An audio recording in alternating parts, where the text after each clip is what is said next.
7:59, I'm going to unmute and press record.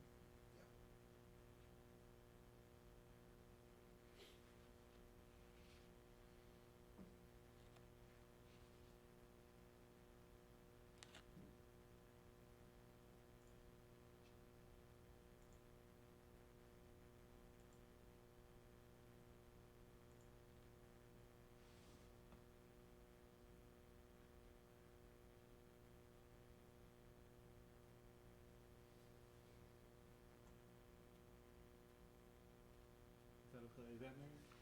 Is that okay like that? Yep. Yep.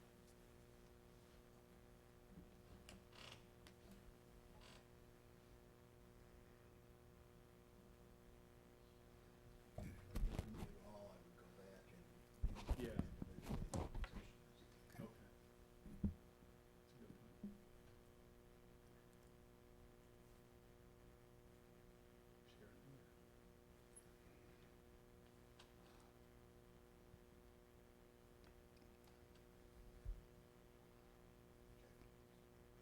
Sharon. Yep. Okay. Good evening. Welcome to the Skokie Village Board meeting for Monday, April the 20th, 2020. As everybody is aware, we are meeting remotely.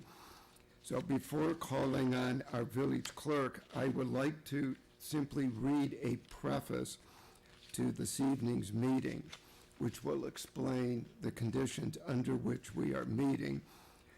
This is for the record.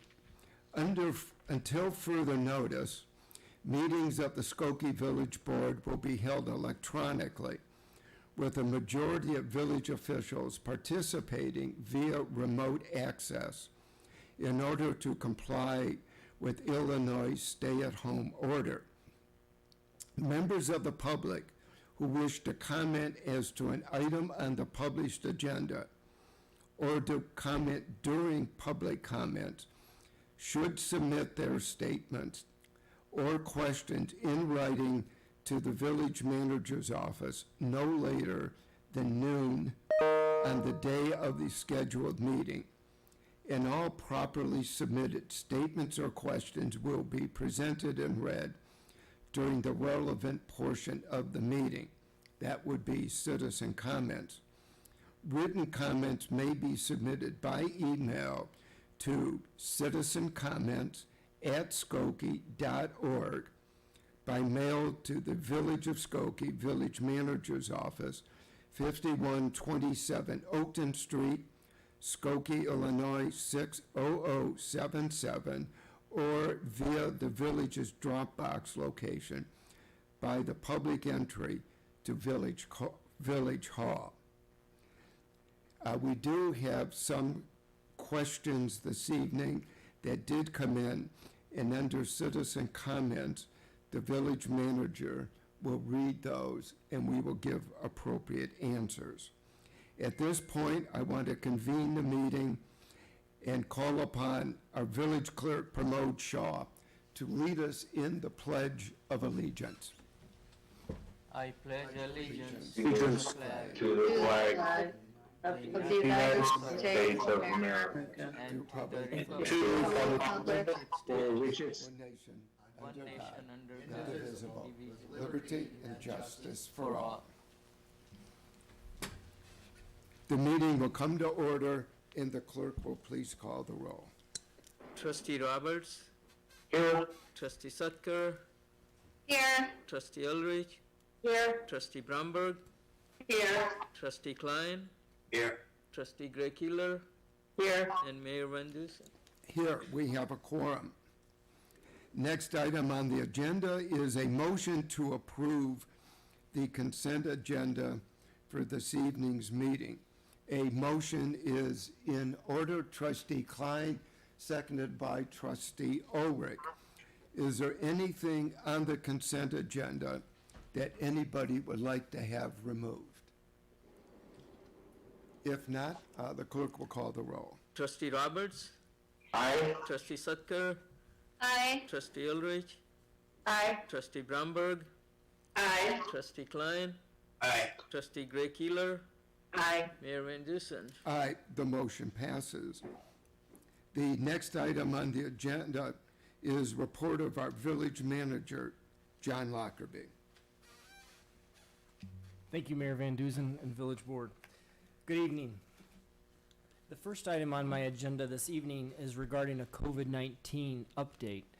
Dr. Catherine Kennard, our Director of the Health Department, submitted to me this afternoon an update regarding the Health Department activities that I'd like to report on, and then I'd also like to report on some other activities that the village has been engaged with regarding the coronavirus.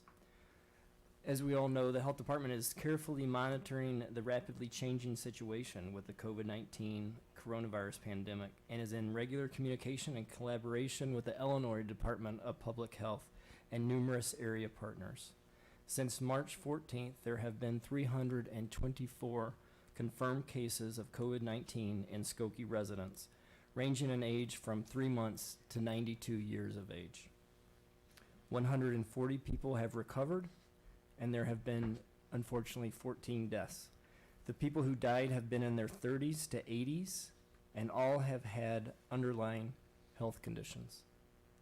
We continue to update the village's website daily. Case information is presented in graphs on this website, the COVID-19 website, including age distribution, gender, and daily counts of new cases. We recently added an announcement from North Shore University Health System urging anyone with symptoms of COVID-19 to call the hotline to be screened for testing. The North Shore hotline number is 847-432-5849. The message to be screened for testing has been translated into 12 languages. We partnered with our library in order to achieve that translation, and this information is being shared widely through the libraries, schools, and other organizations. The Health Department nursing staff and members of the Skokie Medical Reserve Corps have been conducting in-depth interviews with each resident who has COVID-19 to identify and notify their close contacts who must remain in quarantine for 14 days.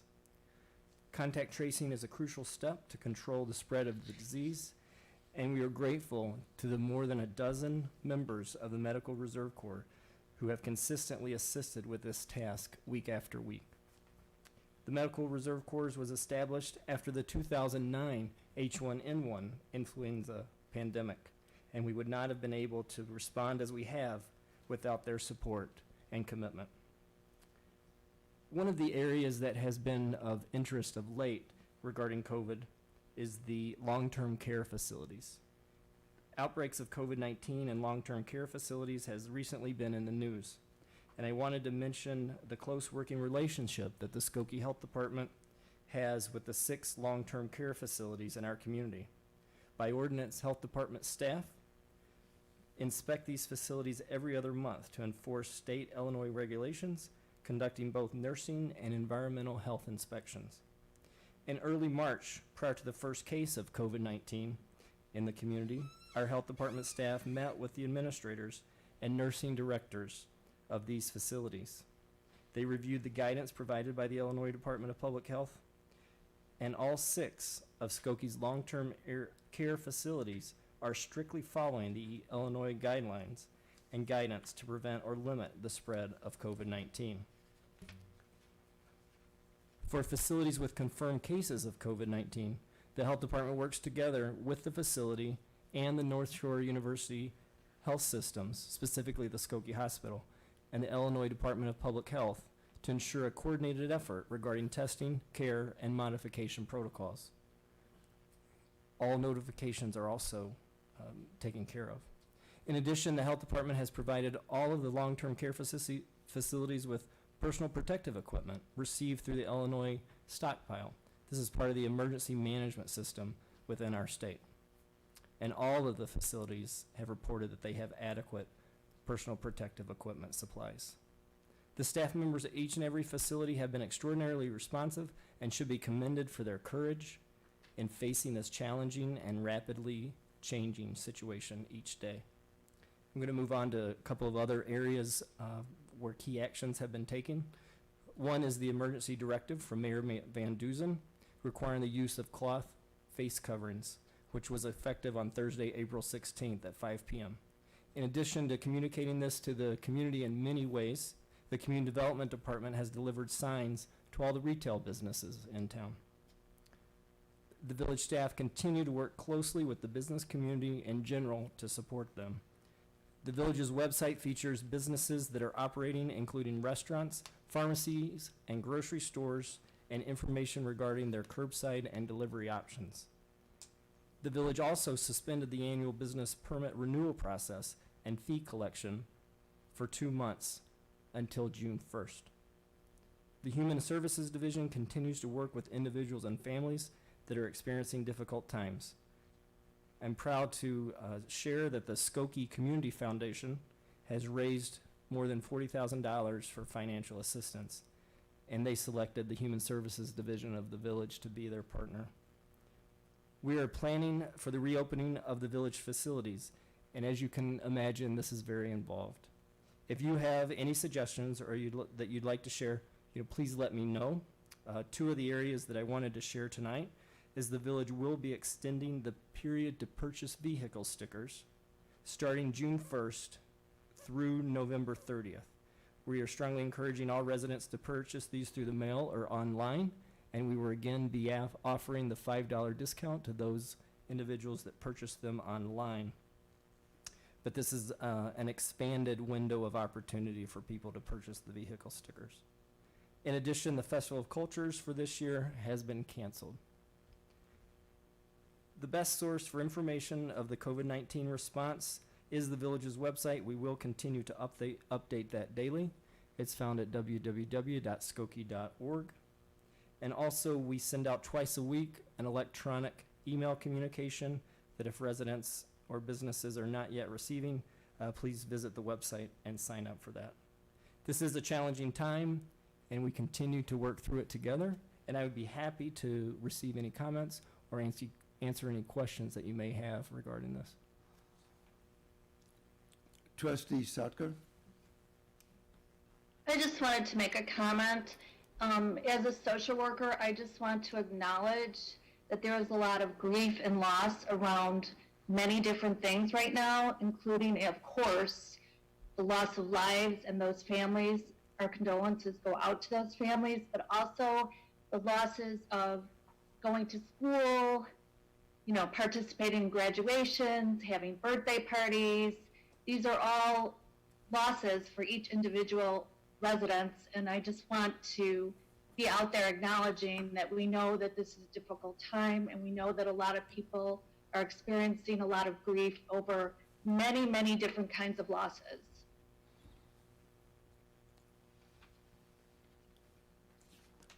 Trustee Roberts? John, in terms of the questions and requests we're getting from Human Services, could you categorize or what are the leading requests from citizens for assistance at this point, or for residents? There are individuals who have lost employment that are concerned about being able to pay their rent, and they're concerned about being able to meet their mortgage obligation. And a number of individuals have been concerned about not being able to get through the unemployment application process. And so that is a system that is being overrun, unfortunately, at this time. So some of the problems that are surfacing, we're able to refer them to other places and allocate or identify other resources. There's also interest in food, and the food pantry has been very supportive of individuals and families that are in need of food. And sometimes it's people to listen.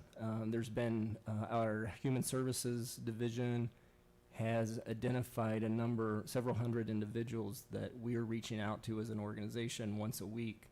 And so we have now made 5 rounds of calls to those individuals, and those conversations range from, how can I access toilet paper to I have a family member that has passed away from COVID-19. And so there's a number of issues that the Human Services staff is working through, but the financial ones at this case are related to job loss or the inability to receive a paycheck.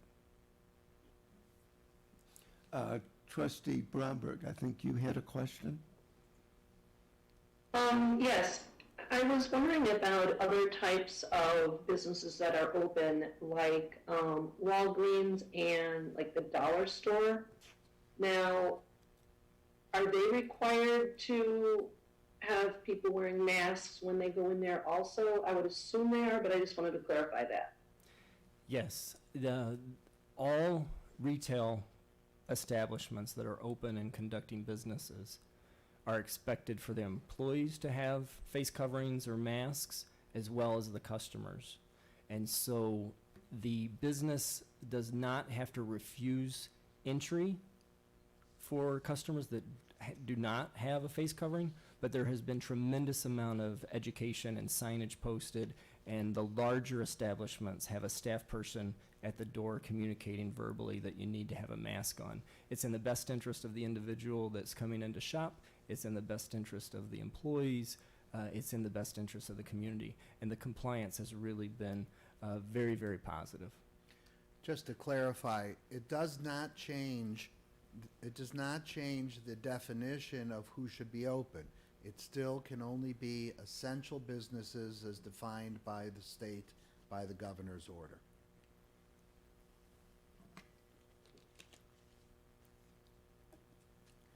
Yes, Trustee Ulrich. John, you indicated that you were going to be opening up the government, sometimes our local government here in Skokie. Is that going to coincide with the time that our governor takes away our stay-at-home order? Yes, we continue to watch Governor Pritzker's press conferences daily to see what is going to happen. Will the stay-at-home order expire April 30th and not be extended, or will it be extended? But that is very much the first step in determining when the village offices will be able to be open to the public. Okay, thank you.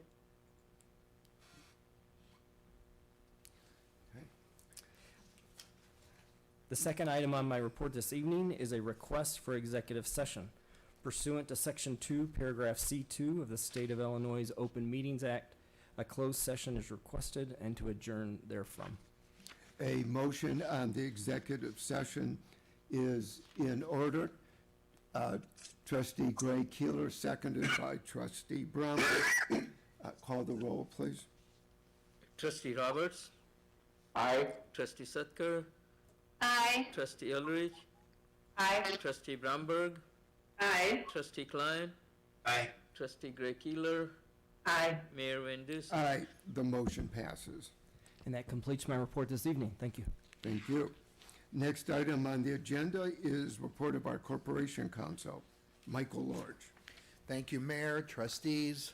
Good evening, all of those who are watching as we stream this meeting out. Items A, B, C, and D on my report were approved as part of the consent agenda at the beginning of this evening's meeting, and they were both approved and adopted.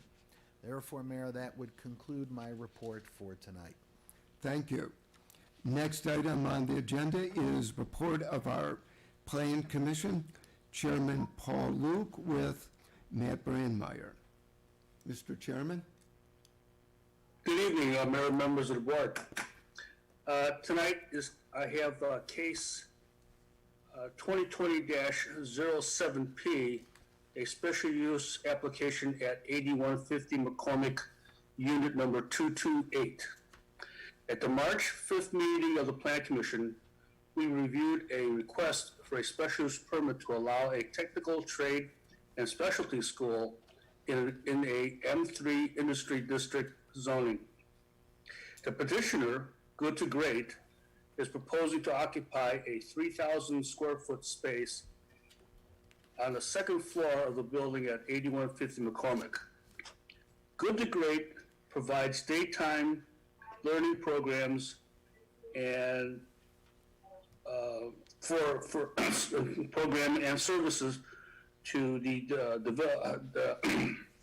excuse me, for the the developmentally disabled adults.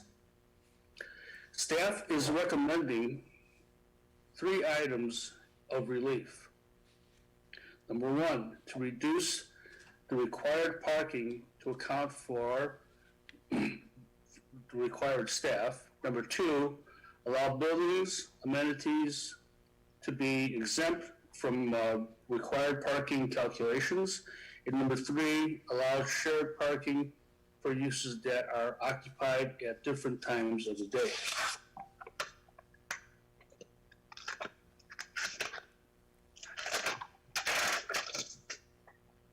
The applicant said that their clients will be dropped off at the side of the building. The staff ratio is 10-1. This facility needs a state license, and it will be issued when they receive a special use permit. Staff said that they will check on the compliance when they get to the permit stage, and as long as they have their license, permits will be issued. The Plan Commission recommends on a vote of 8 ayes and 1 member absent to approve the request. A motion on Plan Commission Case 2020-07P, special use permit at 8150 McCormick Boulevard is in order. Trustee Bromberg, seconded by Trustee Gray Keeler. Are there any comments or questions on this Plan Commission case? Apparently being none, call the roll, Trustee please. Roberts, Aye. Trustee Sutker, Aye. Trustee Ulrich, Aye. Trustee Bromberg, Aye. Trustee Klein, Aye. Trustee Gray Keeler, Aye. Mayor Van Dusen. Aye, the motion passes. That concludes my report. Thank you. Next item is citizen comment. I have one thing I would like to say, but I'll wait until after John is finished. John? The first one I have this evening is, Dear Skokie Village Board, may I please have a waiver to allow me to keep chickens in my backyard? I'd like to have the pets that I can keep outdoors to minimize allergens that would be self-sufficient once quarantine is lifted and not need human attention all day to stay sane. And that will help provide us with eggs so that we don't have to go hunting to multiple grocery stores to find them.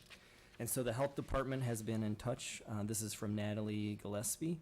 And so the health department has been in touch with her explaining that there is no waiver to our chicken prohibition. The second one is from Lucas Resick. He has 2 items that he would like to bring to the attention of the village board. He says, I am a new resident of Skokie as of October of 2019, and I have 2 items I would like the village to consider in their next meeting. One is a request for a stop sign on Costner at the intersection with Keeney. The engineering division has a process that they go through to determine if a stop sign is warranted, and so we have contacted this individual, and the engineering division study is underway. Second item from this gentleman is residents of Skokie should be allowed to raise chickens in their fenced-in backyards. I see no reason for this restriction to exist. And again, the health department has been in touch with him, explaining the village's policy that chickens are not allowed. Another resident, Kristen Arana, has contacted us and said, can someone check the Walgreens at Skokie Boulevard and Church? They are not enforcing mask wearing for the customers. And so the village provided additional signage to this location over the weekend. And during that visit, I'm pleased to report that everyone, employees and customers, had masks on. Another resident, Allison Johnston, says, to whom it may concern, I disagree with forcing residents to wear masks inside of public places. Social distancing has already made it so that you cannot go within 6 feet of other people. Why are we being forced to wear a face mask on top of it, and why now? We are on the downward trend now. Until this order is lifted, I will not shop in Skokie, as I refuse to wear a face mask outside of my home. These kind of ridiculous rules are what are angering people that have been locked in their houses for more than a month, unable to work and see family. This virus has killed 0.007% of the United States population, far less than the flu does every year. Why are we stripping away rights and freedoms for this? This totalitarianism must end. The public will not stand for it anymore. As I mentioned earlier this evening, on our village's website, we have data that shows the number of cases since March 14th. And unfortunately, in our community, the trend continues to go upward. We haven't yet come to a plateau, and even more importantly, come down from that plateau. Another resident, Frank Perilli, has said, I don't see anything regarding the 8,000 Lincoln building on the meeting agenda for April 20th, 2020. Community wants to know when or if that project will ever begin. So the construction of the 8,000 North development is underway. The garage construction is well underway with the structure in place and will be fully complete this summer. I was speaking with the contractor last Thursday, who provided a detailed update on what remains with the garage, and so I'll share that information. During April, the welding and exterior caulking, as well as the electrical and mechanical rough-ins, are being completed in the garage. During May, the garage elevator and insulation will be installed. The exterior storefront and interior portion of the storefront will be completed. This is the retail space that's located on Oakton Street at the intersection with Floral Avenue. In June, the trim and interior and exterior light fixtures will be hung, and the striping of all the parking stalls inside the garage and the signage will be completed. The brick pavers and other enhancements on the exterior of the garage will be completed as well. And then they'll work through whatever outstanding items that remain. I should mention that the village's website links to the 8,000 North project website, and both of those websites continue to have updates regarding the project. Another one of his questions, this is from another resident. Ariel Adkins, has the 8110 Lincoln Avenue property been sold? This is a infill development parcel that's in between kind of in the vicinity of the daycare facility on Lincoln Avenue and Al's Cycle Shop. And so the village is working with Nehemiah, developer, for a 4-story, 12-unit mixed-use building. And so Nehemiah is currently preparing the plans for permit. It is a 4-story mixed-use building with 2,200 square feet of street floor commercial space, and then 18 residential units above the first floor. And then Ariel goes on to ask, is there a property available for a 300 feet, 5-story mixed-use veterans housing development? And so our economic development staff will be in touch in order to further pursue that interest. And then the next question from this individual was, what's happening with the development across from the Village Hall on Oakton Street? And we just addressed that. So that concludes the citizen comments that I received. Thank you.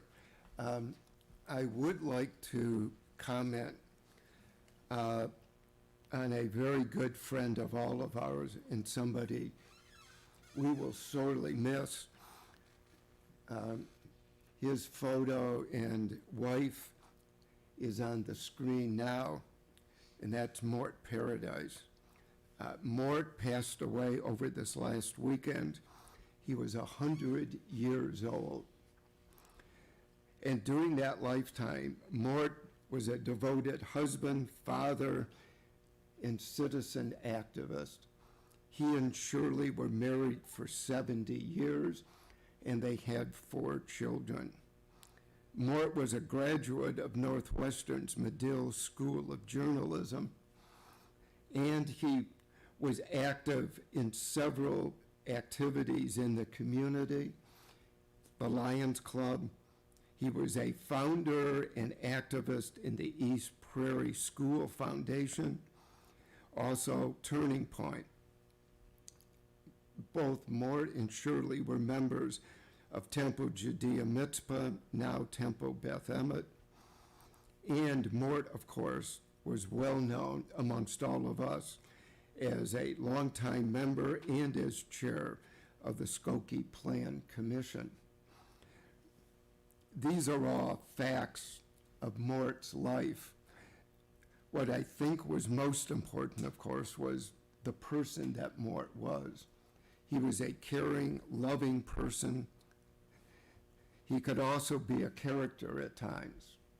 Mort knew how to give you hell when he thought you had done something questionable, but yet at the same time, he did it in a loving and friendly manner. He will be missed by all of us. And I think there's a person who, I did not ask her if I could use her name, but she sent an email today on the passing of Mort. And I think she expresses better than I just did the essence of Mort Paradise. I might point out that toward the end of Shirley's life, she was battling with Alzheimer's, and Mort was her daily caregiver, and it was not easy, but Mort exercised enormous patience and understanding in their loving relationship to the very end. This teacher writes, as I read your email, I found myself reflecting on Mort's time volunteering in my 5th grade classroom years ago. He was the head cashier at our very first classroom rummage sale to help kids in need of school supplies all over the country. Mort taught the kids how to make change, to keep organized, and how to work together towards success. He was our loudest cheerleader and most ardent supporter for so many years. His tireless efforts to help all of us at East Prairie, from volunteering in the classroom to bringing us incredible primary source materials, he will never be forgotten. May his journey be swift and his wife Shirley be waiting for him. I think that echoes exactly who Mort was. It tells us the essence of the man and his giving. Amen. And may we all remember Mort Paradise and his wife Shirley. A motion to adjourn is in order. I believe Trustee Roberts. So move to adjourn. For executive session. We will adjourn to executive session. Have a good evening, everyone. Thank you, Paul. Good evening. Thank you, Paul.